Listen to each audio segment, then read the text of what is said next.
Check.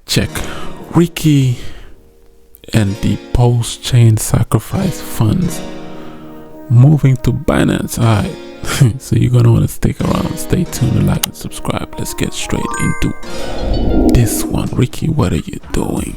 Ricky, this is not it, but minus 99.47%, $624 million has now moved as of a few days ago, and apparently is headed towards Tornado Cash. People are trying to track it down, and then a few hours later $600 million were deposited into Binance, and then 66,000 Ethereum was borrowed in the Aave contract to do some leverage trading, whatever. Man, Ricky, I don't know if it's Ricky doing it, but I think it's just him moving into the Binance ecosystem, because he been watching me, he been watching my videos, and so he knows that the Binance ecosystem is bubbling.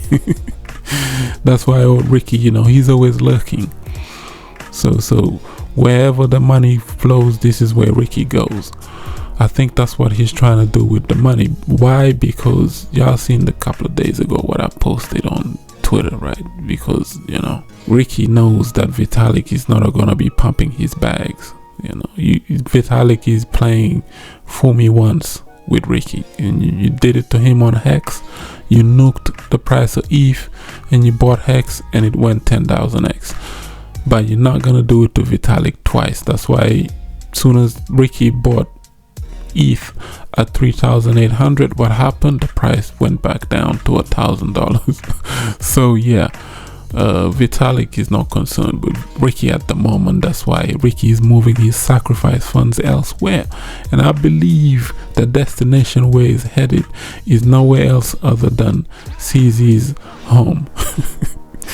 He's looking for help. He's looking to double that money, and so that he can pump this chain. So you gotta understand where Ricky's come from, because his mindset is like that. So Postchain is gonna do okay, but not as well as Hex though, if he keeps moving like this, because I told y'all this stuff like this was gonna happen a long time ago, because this guy, people always say this, especially hexicans and pulsicans. Well, he was already rich during the Panama period or something like that. Ricky was already rich before crypto.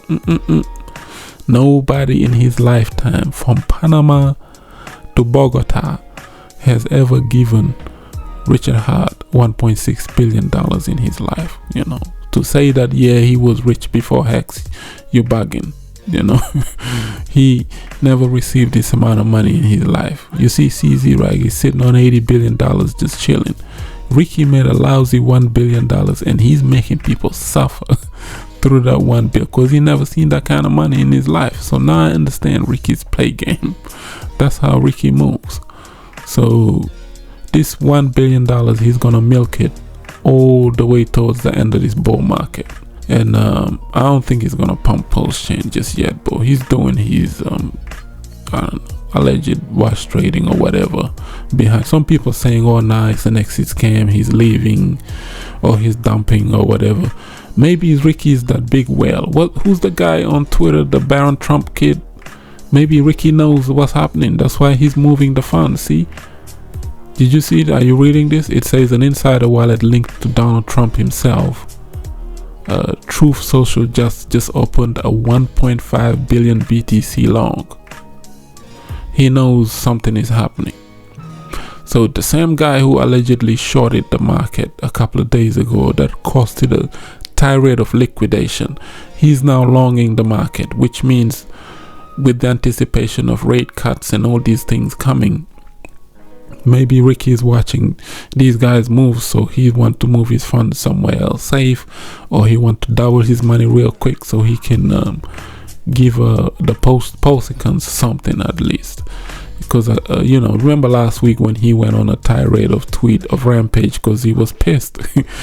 he allegedly took 25 mil from the SAC funds, and as soon as it moved into Postchain, push, it got vaporized real quick. He's like, who me? It's like throwing your money into Zen. That's like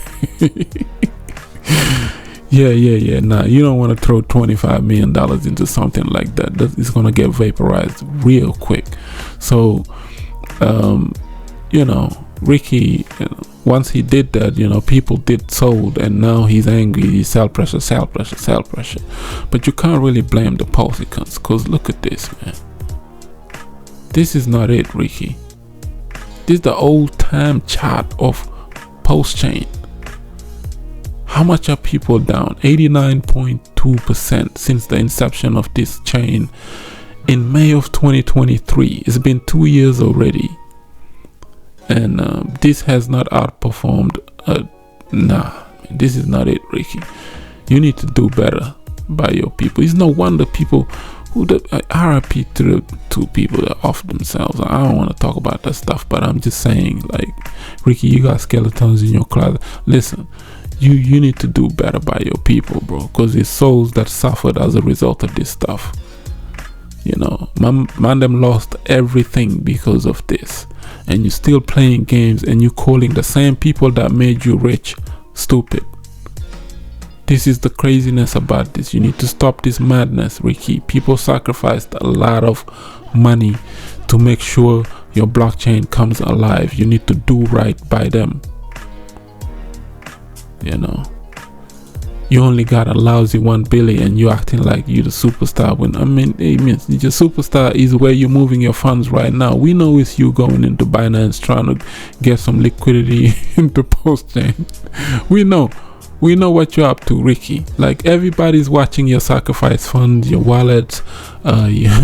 Every time your money moves, they know it's you moving the bread up. Because people watch their money real close, so that's what happens. But man, this is not it. Postchain is this is a big giant disappointment right here. I thought this would outperform Ethereum by now, but the technology was trash too. It wasn't that good. The chain suffered a lot. Uptime is good, 100% flawless operation. Speaking of that, what happened to Base and that with the AWS server, because the Amazon servers went down, and the Base chain itself pretty much is suffering outages. On that point, I gotta give credit to Ricky, because Richard Heart was the only one out there that was from the very beginning when Base chain and all of these layer 2s launched. Richard Heart was the one trolling Vitalik, and he was telling them the truth. I gotta give Ricky credit there. Ricky was the only founder out there telling the likes of Vitalik and that layer 2s are not gonna work because they're highly centralized and they're relying on third-party AWS servers and whatnot. Richard was breaking all of that stuff down, so this credit goes to Richard Heart. He was speaking about Base chain going down a long time. So yeah, but Ricky, that doesn't change the fact. This right here, you got 100% uptime chain, but 100% downtime in value. That's not it. You need to focus on your own. This is not it, Ricky. Man, Postchain is just sad, bro. It's just sad. This chain has so much potential to make people money. This is why, people praise PTGC and whatnot, because it outperformed this. Imagine if you didn't hold any PTGC and you was just preaching PLS for the last 2.5 years. This is the reason why, people just got discouraged talking about PLS and Hex and whatnot, because of this type of behavior, bro. Ricky got a lousy 1 billion and he's acting like a superstar. Think about that. Let that marinate in people's souls. CZ got 80 of them and he's acting humble. There is no gold watch on CZ. No, none of that. The government came after CZ. CZ paid them back $4 billion. And he moved on with his life. And he went to jail for 6 months? He came out, he's scot-free, bro. And he's not even controlling Binance and whatnot. He's just helping Asta and these guys build some dexes here and there. He's still active in the community. Ricky, you could do the same thing. But because you got a little 1 billion, you run around from Finland, you hiding from the government. Over this little man. Look, he moved this little 600 million somewhere else. He ran. I'm telling you, this guy, man. What's wrong with Ricky, bro? And why you leave 3.34 million dollars in here? 3,000 ETH, about 850 ETH. This guy is a master troll, I'm telling you, bro. 3.34 million dollars he left in the treasury. Postchain treasury tracker, they call it. You know, like, this is that's him. This is Richard. This is right here. This is how he pumped hex, though. You never know. I don't know what he's doing with that. He's watch trading with Tornado Cash. That's why he don't want no one to track down his wallets to see where he's hiding the money. Where can you hiding, bro? You need to come out. Or come out. This is crazy, man. Postchain, man. Massive giant disappointment. This is not it. You know, imagine people DCAing from the inception of Postchain and when he launched at 3 zeros and or something, all the way down to now, 2.5 years worth of DCAing. You DCAing into this right here. This is crazy. Yeah, I don't know how this is gonna go up, but yeah, maybe one day. I think the whole market needs a miracle, and everybody's anticipating the rate cuts. But look, again, somebody said it's the BlackRock guys are selling because they're anticipating something, but then another story is these guys are longing because they're anticipating something. So it's crazy. I told y'all in 2017, people, hey, China bans Bitcoin, the whole market collapses. In 2021, oh well, Elon Musk tweets about some dogecoin, whatever, market tumbles. And here we are in 2025, Trump tariffs, tweet, market collapses. Something like that always controls the narrative. It just is, it is what it is. It's crypto. I'm gonna leave it at that. Like up the video, share it, subscribe for some crypto content. I have been Mr. Nakamoto Crypto, and I'm out.